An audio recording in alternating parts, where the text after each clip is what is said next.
안녕하세요, 이종범입니다. 제 유튜브 채널에 한 분이 댓글을 올리셨는데 시기예부 생리학은 좀 자신이 있는데 안경 재료하기 너무 어렵다 이렇게 올리셨어요. 다행입니다. 제가 그 면허시험 대비반에서 그 여러 군데 면허시험 대비반 중에 몇 군데를 나가면서 안경 재료학 강의를 했었습니다. 그리고 저는 아무래도 서울 사무소였지만은 안경테 제조 공장에 근무를 했던 사람이고, 그 회사는 처음 입사를 하면은 공장을 돌면서 안경 그 만드는 정 공정을 돌게 했었습니다. 연수를 한 달간 가서 이렇게 했었어요. 저는 또 뭐 부서를 옮기면서 보름간 더 가 있었고요. 아무래도 재료학 쪽이 좀 쉽습니다. 그래서 제가 도와드릴까 합니다. 짧게 여러 번에 끊어서 올릴 거예요. 부분 여러 번 끊어서 올릴 거예요. 근데 전체 책을 다 할 수는 없거든요. 근데 어 제가 하는 거, 그날 한 거는 짧게 할 거니까 그날 다 외우시는 거로 해주셔야 됩니다. 그렇지 않으면 너무 한 번 놓치면은 뭐 어렵습니다. 외울 게 너무 많습니다. 자, 안경 렌즈 뭐 이런 식의 이야기를 할 거예요. 도금 이야기도 해야 될 것 같고요. 뭐 표면 처리하는 것도 이야기하겠습니다. 근데 먼저 안경테부터 할게요. 안경테 재료 하면은 어떤 게 생각나세요? 금속 안경테, 그러니까 금속 소재 있을 테고, 플라스틱 소재 있을 테고, 자연 소재 있겠죠? 뭐 이게 다 아닐까요? 근데 그 중에서 오늘은 먼저 어려워하실 것 같은 금속 소재부터 이야기해 보겠습니다. 금속 소재. 금속 소재. 교과서를 보시면은 가격에 대한 얘기는 안 나와 있는데 아마 학문이어서 학교에서 가격에 대한 이야기하기가 어렵겠죠. 저는 할 겁니다. 양백이라는 소재가 있습니다. 이게 니켈, 이게 다 적어야 되나? 니켈 실버라는 소재입니다. 그리고 이게 우리가 그 외국에다가 예전에, 그러니까 요즘 중국에서 기성품 돋보기 만들어서 우리나라 많이 들어옵니다. 요즘이 아니라 꽤 됐죠. 근데 중국이 안경테를 잘 만들기 시작한 지가 얼마 안 돼요. 안경테 지금도 중국이 그렇게 뭐 고급스럽게 뭐 만들진 않습니다. 이런 얘기하면 안 되나? 근데 여하튼 간에 예전에는 우리가 양백으로 돋보기 같은 거에 알 넣을 수 있는 테를 만들어서 수출을 했습니다. 3불, 4불, 5불 이렇게 받고, 지금처럼 1,100원, 1,200원 또도 아니고 800원이나 이럴 때 2,400원 뭐 이런 식으로 해서 수출하고 그랬었어요. 자, 양백 가장 싼 싼 재질이기도 합니다. 그 다음에 모넬, 그리고 모넬, 요거,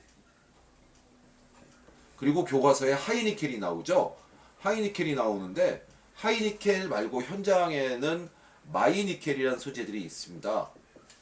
마이니켈이라는 소재가 있어요. 근데 이게 아마 MI가 미들이 아닐까 싶어요. 무슨 뭐 저도 마이니켈 했지 그게 뭐냐고 물어보진 않았네요. 죄송합니다. 하이니켈은 니켈 함량이 높다는 뜻이고 이건 중간쯤 된다는 뜻이 아닐까 싶습니다. 양백은 니켈이 한 20% 정도 들어있습니다. 니켈이. 그리고 모넬은 60에서 70% 정도 들어있습니다. 하이니켈은 80% 이상 들어있는 것을 하이니켈이라고 하는데 대개 85% 정도 넣습니다. 니켈이 좀 금액이 있는 금속이긴 합니다. 예. 자, 니구아입니다. 양백은 니구아예요. 니켈, 구리, 아연이 들어갑니다. 모넬은 시험에 좀 자주 나옵니다. 철이 들어가요. 철이 들어가는데 이 안경테 소재 중에서 철이 들어가는 소재가 모넬밖에 없습니다. 그렇기 때문에 다음 중 철이 들어가는 소재는 이런 식으로 해서 문제가 많이 나옵니다. 모넬은 철규인데 앞에가 니구 철규, 구리 철 규소, 예, 그렇습니다. 하이니켈은 은이 들어갑니다. 좀 비싸겠죠. 은, 알루미늄을 집어넣기도 하고 안 집어넣기도 합니다. 뭐 이렇게 니크은 뭐 하나 더 들어가는 것 같은데 니크은구 구리가 들어가나 봐. 네, 저도 니크은구 크은구 예 맞습니다. 구리 들어가는 것 같습니다. 요렇게 들어갑니다. 이거 외실 수 있지 않으세요? 요렇게 하시면 됩니다. 그러니까 마치 니켈이 많이 들어갈수록 비싼 것 같아지지만은 니켈이 인체 그러니까 안경 쓰시는 분 중에 이게 도금이 벗어지면은 여기 빨갛게 되는 분들 계세요. 알레르기 있으신 분들. 뭐냐면 우리가 귀금속의 가장 중요한 조건은 인체에 해가 없어야 됩니다. 그러니까 여러분 청아니 이런 거에 보면은 막 그 금가루 들어있는 거 있잖아요. 흔들면 금가루 쫙 예쁘게 날리잖아요. 그리고 은단이란 거 아시잖아요. 은으로 쌓여 있는 겁니다. 실제 그렇습니다. 은으로 쌓여 있습니다. 먹어도 인체에 해가 없습니다. 물론 건강에 좋지 뭐 이렇게 그게 도움이 되지도 않지만 인체에 해가 없어요. 귀금속의 가장 중요한 조건은 인체에 해가 없는 겁니다. 근데 도금이 얇게 올라가면은 그러니까 도금이 올라가면 아무래도 가격이 비싸죠. 금도금을 하려면 그 안에 스트라이크 도금하고 하지 도금하고 또 스트라이크 도금하고 그 위에 본도금하고 후금 테라고 두꺼운 후자 쓰는 그거는 더 비싸고요. 그런 식으로 비싸지기 때문에 도금을 얇게 올립니다. 태가 가격이 싼 태들은요. 그러니까 다 똑같아 하는 거 안 그래요. 다 똑같지 않아요. 금이 0.1 마이크로미터 1000분의 1 밀리미터 더 올라가면 가격이 확 뛰어갑니다. 도금이.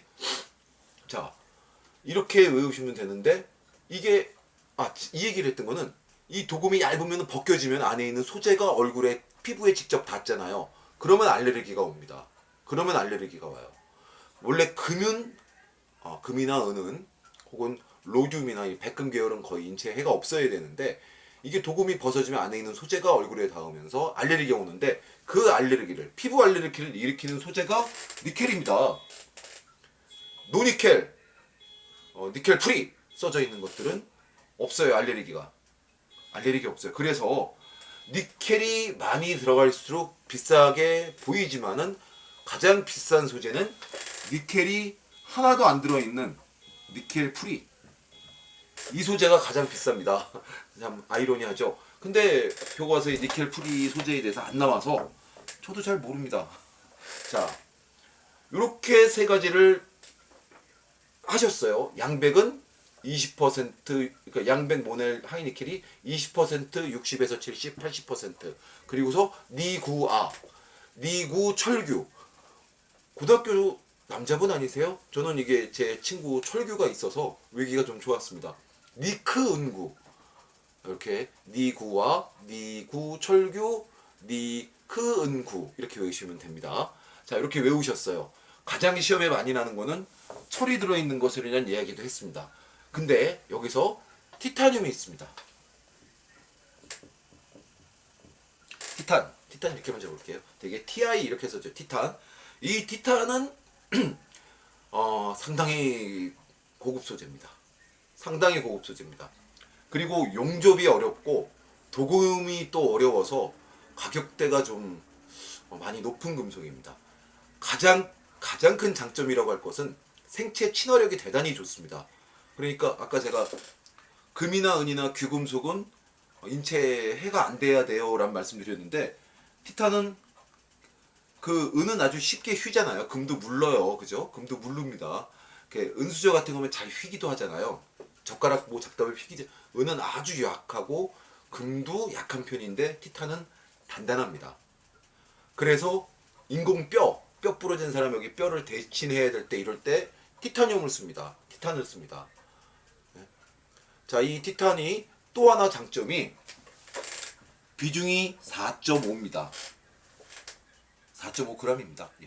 얘네들은 되게 8.4, 8.8 이 정도 돼요.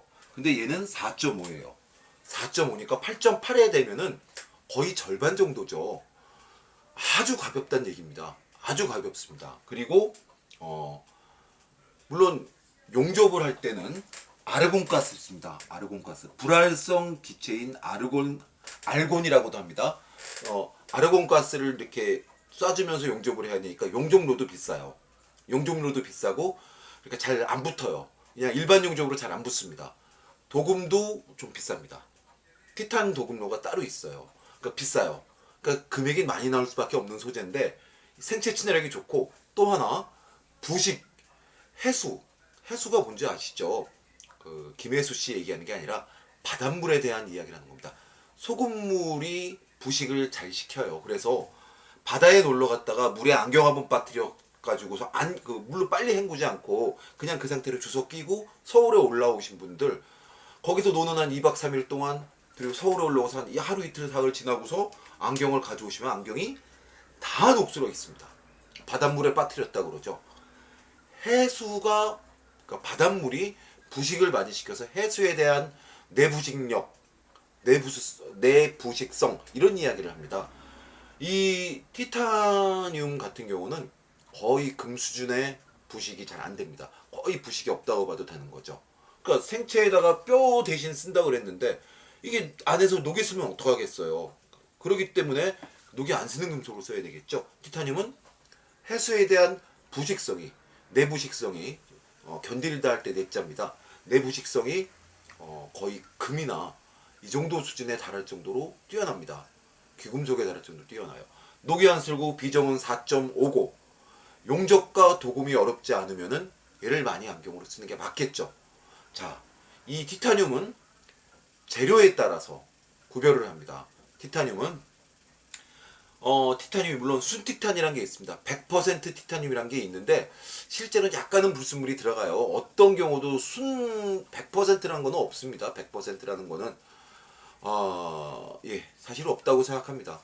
예. 근데 이 티타늄은 일단 분류를 할 때 올티탄 분류를 할 때 그렇고 저는 없다고 생각하는데 올티탄 혹은 티탄 100% 해가지고서 나오는 퇴질이 있습니다.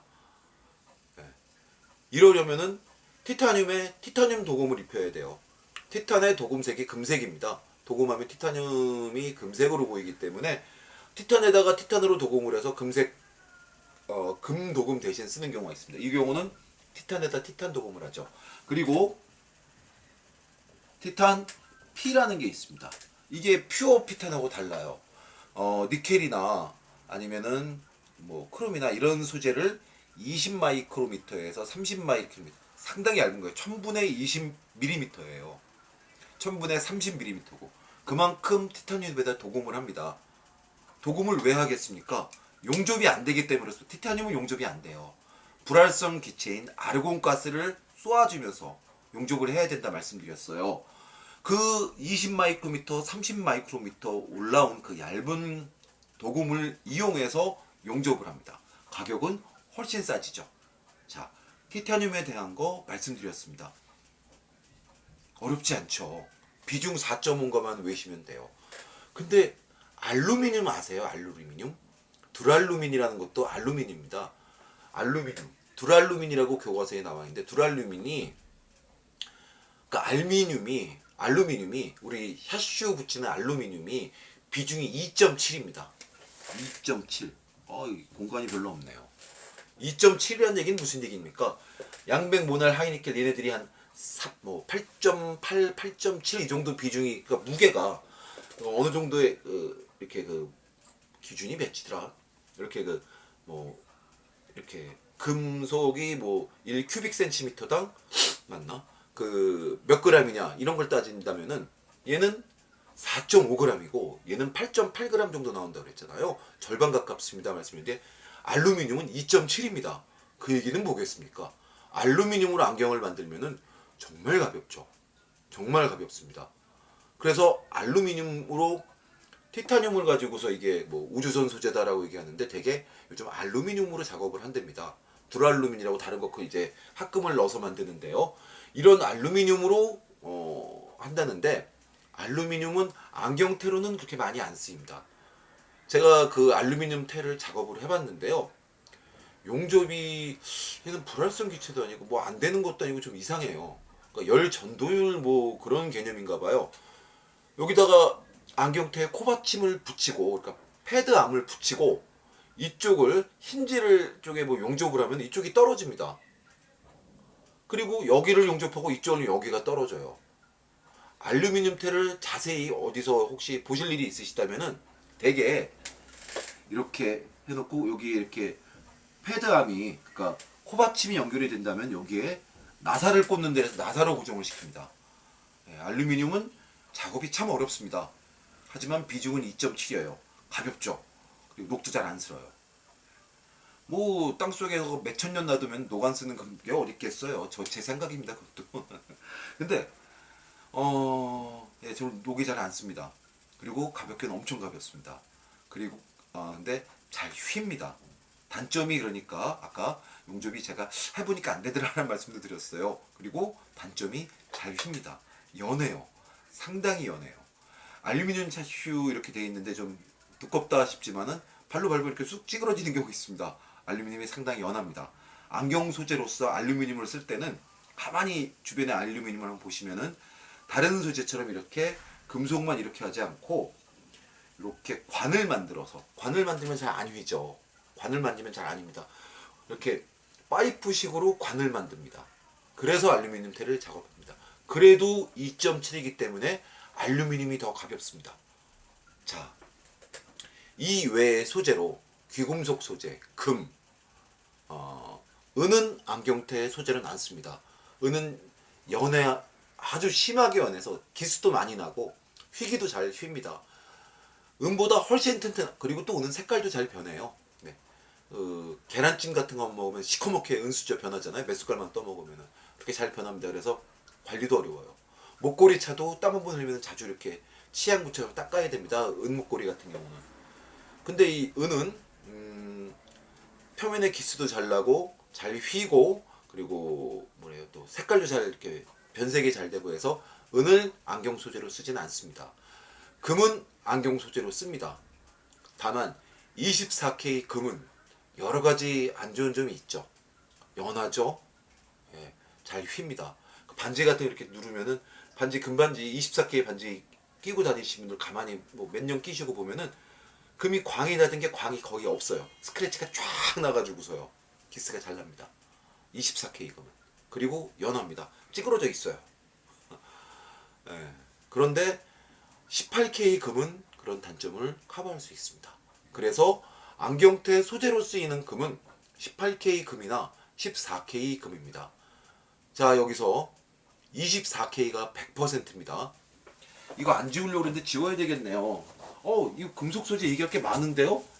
이렇게 많은가? 저는 되게 짧다고 했는데.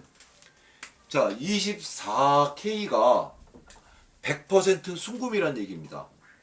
네? 그러면은 14K는 몇 %일까? 이렇게 놓고 계산하시면 됩니다.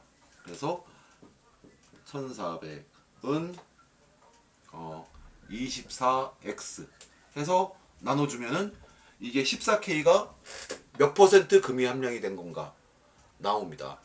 18K도 이렇게 계산하시면 됩니다. 예. 그러니까 이것도 시험 문제 나오기 때문에 이걸 말씀을 드렸습니다. 자, 금속 소재 이 정도면은 다 된 거 아닐까 싶은데, 나중에라도 혹시 더 생각이 나면은 금속 소재에 대한 이야기를 더 말씀드리겠습니다. 이 정도만 하면은 웬만한 건 다 맞추실 수 있을 거예요. 전에도 한번 제가 안경사 면허시험 준비하시는 분께서 영상을 올렸었는데 평균 60점이면은 합격입니다. 꽈락이 없어야 되는 게 있죠. 네. 자, 안경테 소재 중에 금속 소재 이만큼 이야기하겠습니다. 생각나면은 또 더 이야기하도록 하죠. 감사합니다.